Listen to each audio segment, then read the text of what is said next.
Welcome to the Liberty Alert with Gregory Seltz, sponsored by our friends at the Lutheran Center for Religious Liberty here in Washington, D.C., a program that cuts through the chaos and confusion in the culture today by talking two-kingdom citizenship, bold biblical principles for a robust public Christian life.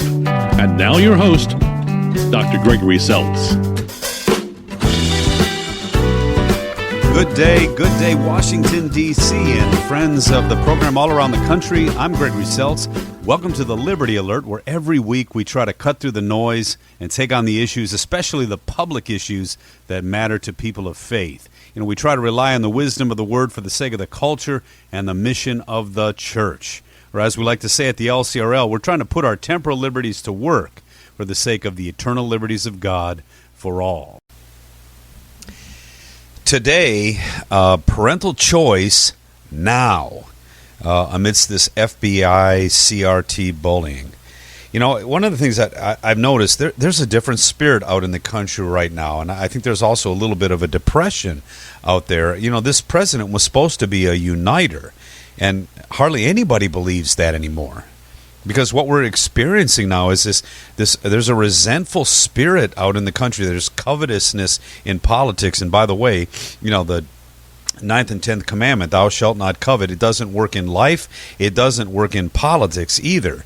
And it's a spirit that needs to be defeated, not merely dialogued with. It's a spirit of, because it fosters a spirit of intimidation, of entitlement, of I get mine and who cares if it isn't good for anybody else. And, you know, I experienced a little bit of that this weekend. I had a great weekend. I was at a conference in Traverse City, and I was speaking about religious liberty up there with a lot of good folks. But on the way back, we had trouble traveling. I don't know if you all got stranded out there, but they canceled our flights. And I had to get back to D.C. because we're moving our offices. And so the weather grounded us. All the flights were canceled.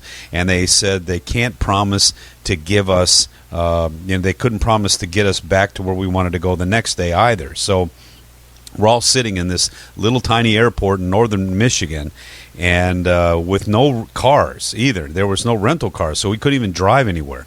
So I rebooked my flight out of Detroit Metro, but now I had to get there. And it's a 4-hour drive. Well, there's this guy in front of me, happened to have been a neurosurgeon, Tony from Creighton University, and he's renting the only thing that's left, which was a panel van. And he turns around and he says, anybody want to go to Detroit? And I raised my hand and said, I'll go. And this other guy, his name was Rune, and he was from Denmark, actually, Houston. He says, I'll go. So the can-do spirit of three guys making the best of it. It was kind of like planes, trains, and automobiles, you know. Anyway, amidst all that, the extra expenses and all the things, everything seemed to be going great, but I made one mistake. I left my coat in the van. And Rune and I went to a hotel, so he wouldn't have seen it. And Tony didn't really have anything in the back of the van, so he didn't look back there. And so here it was. The next morning, I found out I'd left and I had valuables. I had my glasses in there, my prescription lenses. I had a very valuable lapel pin. And I had some valuables in my pocket. Anyway, the terror struck the next morning when I'm trying to get up to race to the airport to get back to D.C., and I'm trying to see if I can find my coat. Long story short then is this. I get to Avis, and I go to the Lost and Found people. They were pretty nice, though pretty much everybody else that I was dealing with was either pretty useless or really didn't care. But the gal at Lost and Found was nice, and she was trying to help me, and she said, well, the van is on the lot. So I literally went out to this huge Avis lot, and I found the van. And I thought, wow, man, what a blessing, right? I open up the van. I start to look. My coat isn't where I had laid it. It was 2 seats behind. And guess what the people had done? They had rummaged through my coat. They had pretty much taken everything out of the pockets, taken all the valuables, stole my glasses, obviously the pin and some valuables out of my pockets, and then just threw the jacket in the back, hoping that no one would see it. And I thought, wow. You know, I just thought, what's become of us? Customer service? No, I'm going to get mine. And, it looks like we're going to have to deal with this callousness of our country from square one, because we're going to have to bring back civility, because those in charge, they don't want to do it for us. And so I guess that's why it's so disconcerting that schools are back in the news, but for all the wrong reasons. They're forcing this critical race theory down parents' throats, and now instead of actually listening to the concerns of parents, who, by the way, have some incredibly good concerns, no, they're demonizing them and they're criminalizing them. Amidst the vague accusations of these so-called threats to school boards across the nation, the FBI has been weaponized against parents who are fighting back against this indoctrination of our children in the name of education. And outrageously, they're being branded domestic terrorists. And again, this is an incredible misuse of the FBI and a silencing of dialogue on a massive scale. So, what should people of goodwill do? Well, critical race theory says that all things can be assessed and understood as power between oppressed and oppressors, and that's it. And that race, the color of one's skin, is the most important factor in one's identity, not the content of one's character. And I could go on and on about, the radical differences between its presuppositions or its fundamental teachings and the kinds of things that we all hold dear. There was a Sky News report. It was an angry mom reading about CRT indoctrination. Let's just listen in, because, I think she says it even better than I can say it. Ready? She says, CRT is not an honest dialogue. It is a tactic that was used by Hitler and the Ku Klux Klan on slavery's very many years ago to dumb down my ancestors. So we could not think for ourselves. It's racist, abusive. It discriminates against one's color. Let me educate you. An honest dialogue does not oppress. An honest dialogue does not implement hatred or injustice. An honest dialogue communicates without deceiving people. Today we don't need your agreement. We want action and a backbone for what we ask today, to ban CRT. Yeah, she says that, that's right on the dot. That's right on the nose. While our children are falling further and further behind in math and science and reading and writing, what are they doing? They're using the classroom for political purposes. They're sexualizing our children. Politics is more and more a part of the daily work of school rather than reading, writing, and arithmetic. So, I'm talking to parents and parochial school educators all across the country, and they're very concerned, as are we, that they never thought that their disagreement with secular education, they never thought that was going to be classified as crimes against the state. They could have never imagined the rightful authority to have their children educated with their values. They never would have imagined that the state would criminalize that, or that suddenly the state would have oversight responsibility about things that it had no business being a part of.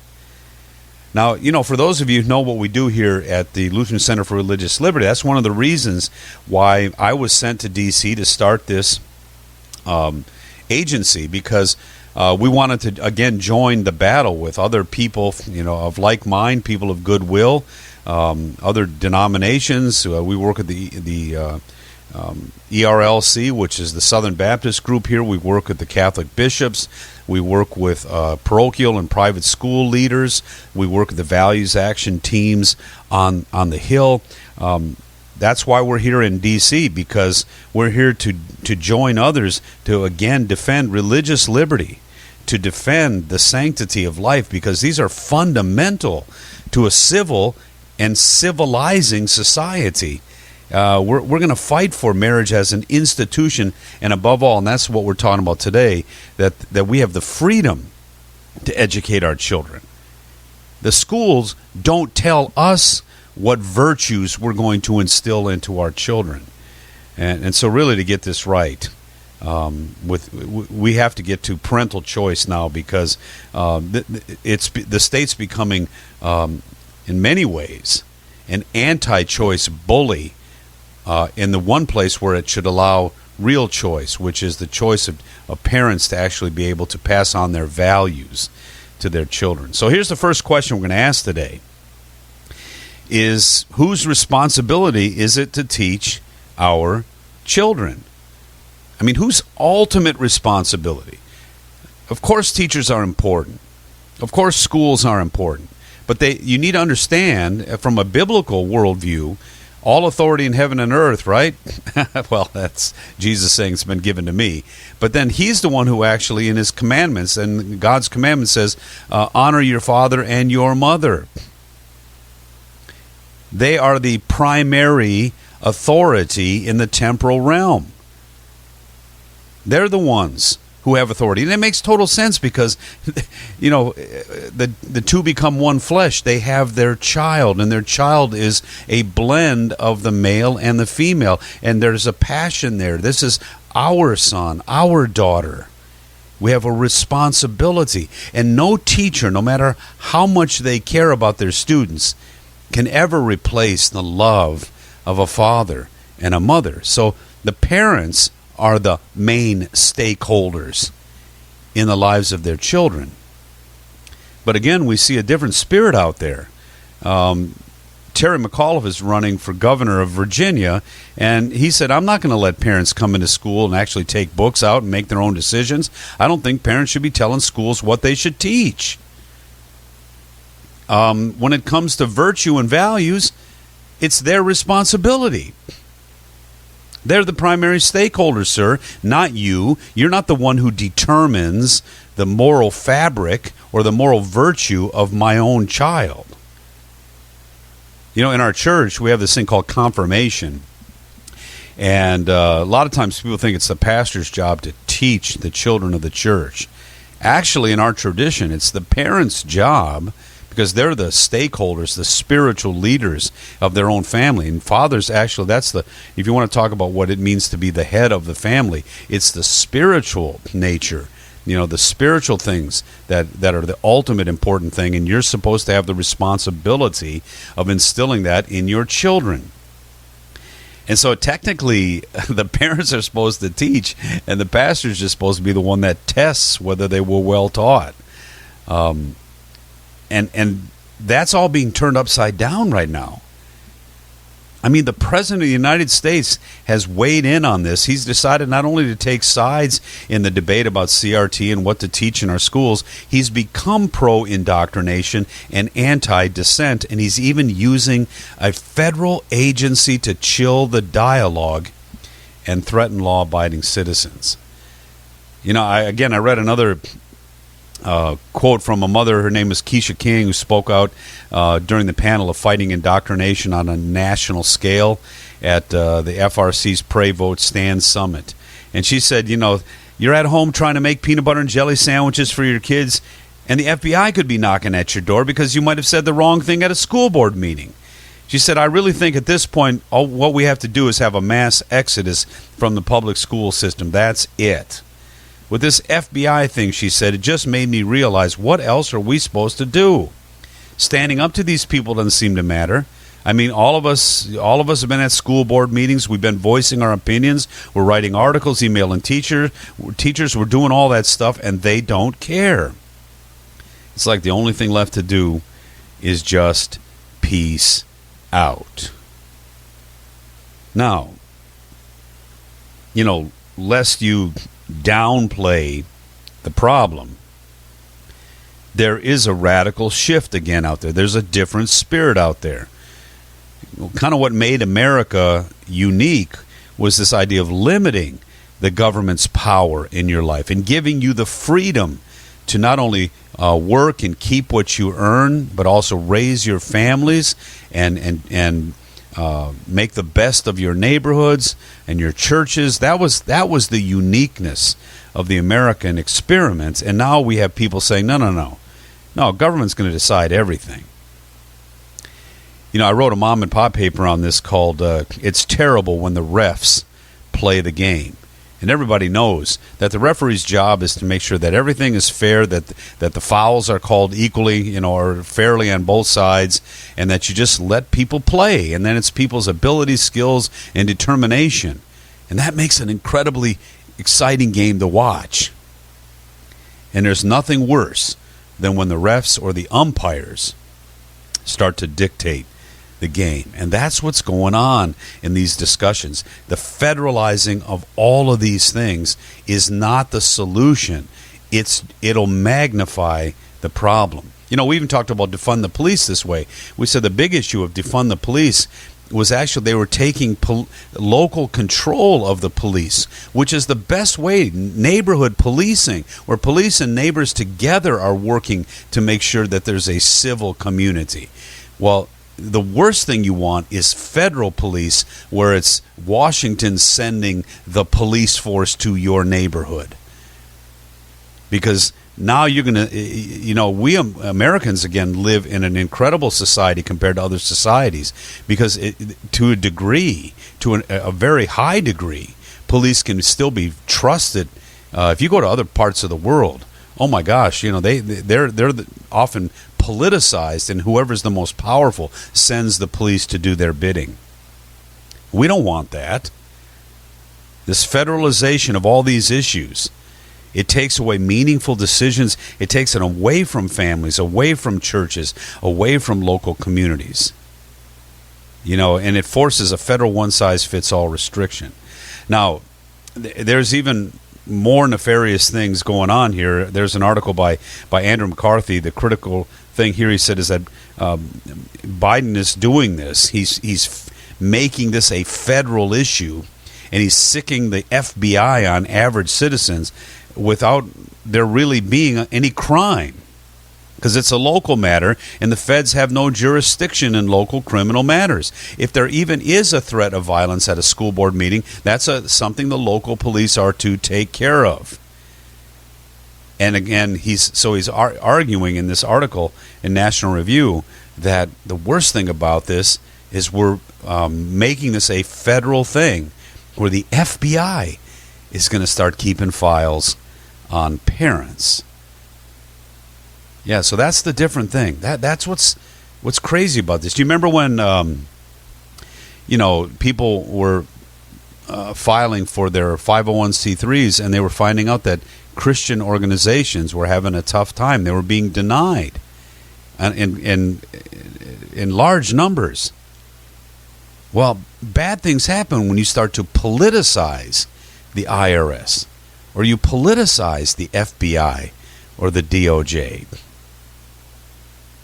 When the Federal Bureau of Investigation is coming for you parents because the schools want your children, yikes. It's really interesting to me, too, that people forget that parochial education in America, in the past, all schools, at the very beginning of the country, all schools were religious-based. They were parochial.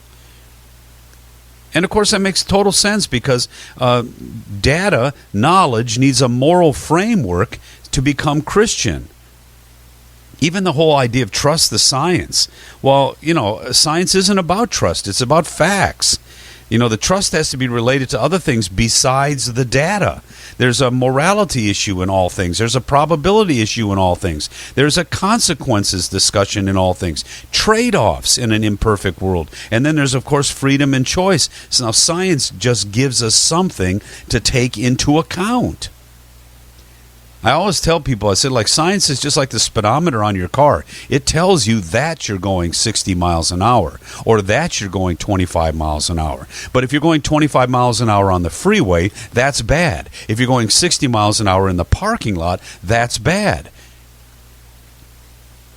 It doesn't tell you whether it's bad or good. It just tells you that it is. And so school is also about virtue and about formation. And now you're getting to the heart of the matter. And now the state is the worst place to get that kind of training. And that's why the family is so important. So, again, people are saying we can fly rainbow flags in the classroom, but not the Christian flag. Why not? We can fly the BLM flag, but not the American flag. Why not? That's not education. That's indoctrination. And parents of all colors and stripes are fighting back. So just a couple of solutions, something to think about as you engage some of these issues. First of all, you cannot be silent anymore. I mean, your children's lives depend on it, and your children's lives depend on these things. And if you're a father or a mother who really cares about your children, you don't just turn them over to strangers and say they're yours now. That's not the way it works. You know, and I used to always say, when a teacher, even the best teachers, get involved in our kids' lives, let's say they teach them to experiment and do all kinds of crazy things, the people who still have to deal with the consequences of those things are the parents, not the teachers. And so we can't be silent anymore, and we have to reject the cancel culture. You know, this premise that everything needs to be torn down. This is kind of a modern thing.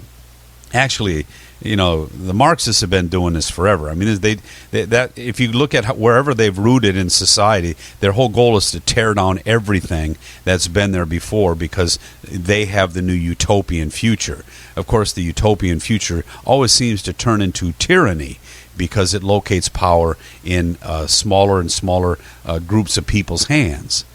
And if people are broken by definition, if they're broken by nature, or if people are sinful, like we Christians talk about, and you locate power in fewer and fewer people's hands, you have less and less checks and balances on people's worst intentions.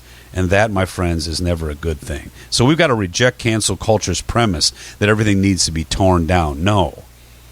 We can always make the institutions that we're in better. We can always strive to be more of what we know those principles or those institutions call us to be. But tear it down, that's the wrong impulse. And once you tear something down, you got to build it up. And that's I've read a lot of postmodern stuff. I have read a lot of liberation theology stuff. I've read a lot of identity politics stuff. They're really good at tearing everything down. They're not very good at all at building anything in its place. The other solution is, let's get to know one another, get to know your neighbor, get to know your school board member, get to know your business leaders, get to know people, in the neighborhoods around your neighborhoods. We've got to get back. Let's quit fighting each other online. Let's quit dialoguing online. Let's dialogue across the fence again, or let's get out of our houses and get to know who's around us so that we actually have a sense of the humanity of those with whom we even disagree. Because that is being lost today. And I'm seeing more and more and more of that. The people who rummage through my coat, and I know this is a small thing. I know a lot of people, but the violation, there were a couple of precious things that I had in my pocket that my wife has given to me that were so precious to me that I carried them with me always. And it was killing me that I had left it in the car. I was doing everything I could to find that coat this morning. And then to see that coat, it looked like a drive-by shooting, like it had just been thrown on the side of the... Stuff was strewn all over the place. And then to think about the fact that someone went through that and just ravaged those things like they didn't mean anything to me. We've got to get past that. If I would have found your coat, my first thing would have been, I got to turn this in, and I hope this person knows that I turned it in.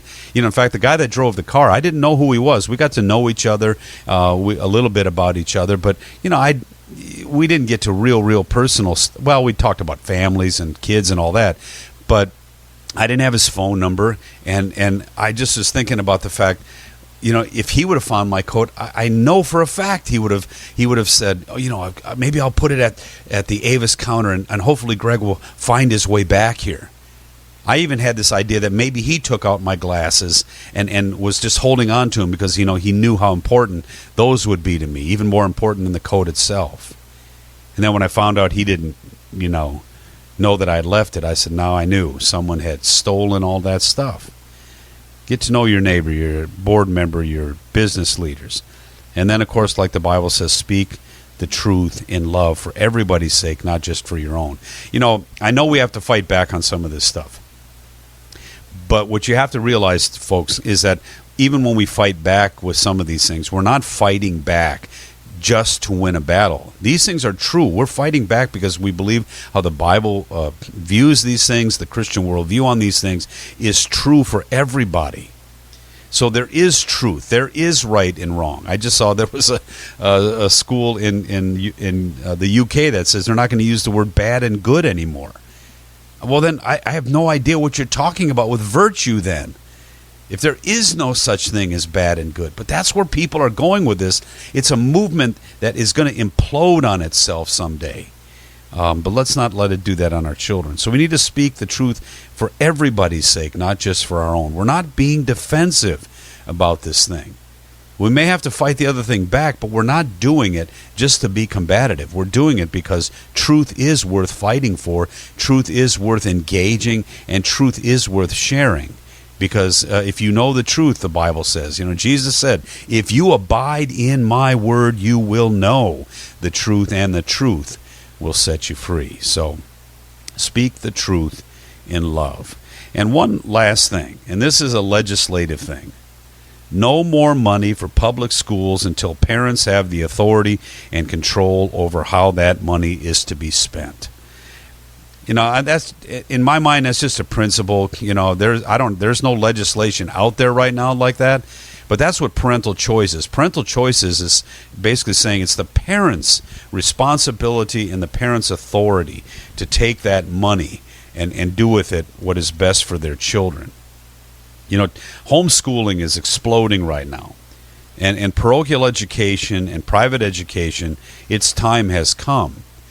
But until we have the ability to compete on an even playing field with the largesse that now is being amassed by the public schools and their unions, we're always going to be fighting to give at least a healthy reflection of public education with its science labs and its facilities and things like that.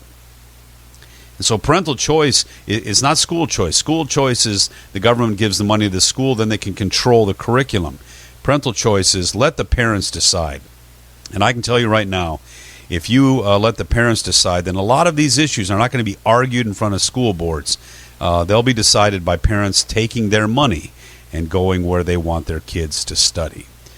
And this isn't just vital to healthy kids and healthy families. This is vital to our democracy as well. I close with the Senate resolution from Senator Graham that reminds us again that religious education should be celebrated. And we do. We do. Thanks for tuning in today. To get to know our LCRL DC work better, check out our website at lcrlfreedom.org. Contained there are resources to empower your public square dynamic discipleship. Or check out our weekly Word from the Center opinion piece every Friday at facebook.com/LCRL Freedom. Till next time, God bless you always. I'm Gregory Seltz. Have a great week. You've been listening to Liberty Alert with Dr. Gregory Seltz, Executive Director of the Lutheran Center for Religious Liberty in Washington, D.C. This program has been brought to you by the Lutheran Center for Religious Liberty.